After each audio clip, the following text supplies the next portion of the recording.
L'association Rijksenzanskar a été fondée il y a un peu plus de 20 ans. C'est pour ça que l'année dernière, on voulait fêter le 20e anniversaire et qu'on n'a pas réussi. Donc elle est active aux Zanskar dans l'Himalaya indien, donc tout au nord de l'Inde. Elle fait partie du Ladakh, le Zanskar.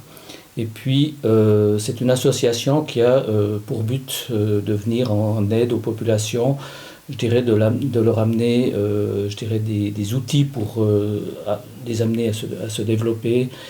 Et puis bon, c'est aussi une association qui est née d'une rencontre, ça c'est aussi important de le préciser. Donc, comme j'étais passionné de voyage et d'Himalaya, lors d'un de mes périples, justement en Himalaya, aux Zanskar, c'était en plein hiver, j'ai rencontré Rijkzin, moi, qui est devenu mon frère de cœur.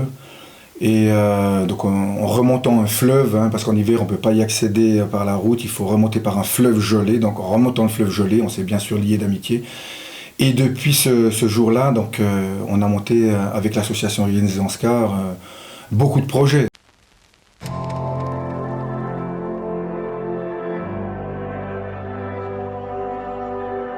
Pour revenir plus précisément sur le projet phare, donc l'école de la Marpalin School, on a d'abord construit un premier bâtiment, version très traditionnelle avec peu de moyens.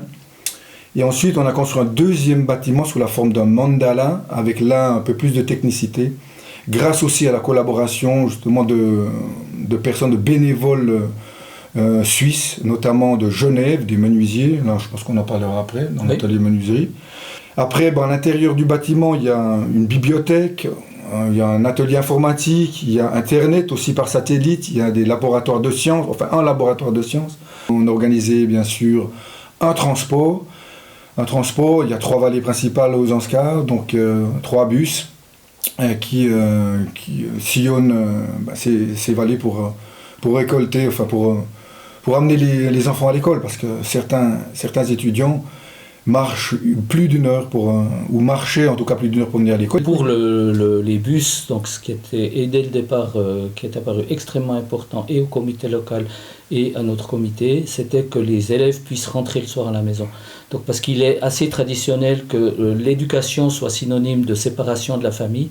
Et puis ce qu'on a voulu et ce que les gens du coin ont voulu, c'est que ces élèves puissent rester à la maison, puissent partager avec leurs parents toute l'éducation qu'ils recevaient. C'est la raison pour laquelle on n'a pas fait d'internat, mais on a plutôt préféré, je dirais, l'option bus scolaire, et de manière à ce que, en tout cas, 80-90% des élèves puissent rentrer le soir à la maison.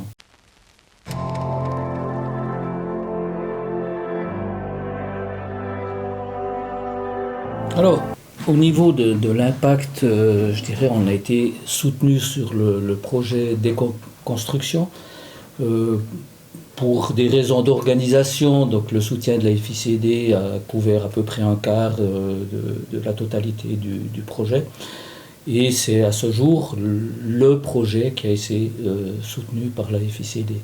Donc, mais c'est vrai que sans cet appui-là, on ne se serait peut-être pas lancé dans ce projet. Donc ça a permis je dirais, de motiver le démarrage de ce projet.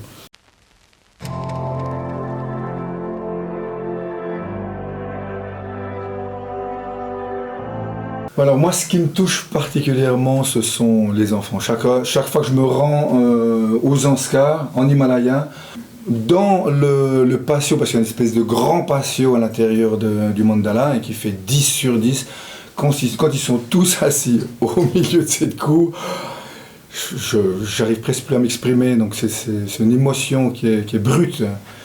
Et puis voilà, c'est la joie, quoi. C'est la joie, c'est aussi une génération future, des élèves qui viennent de loin, qui doivent marcher, qui font plusieurs heures de marche par jour pour venir à l'école, avec enthousiasme.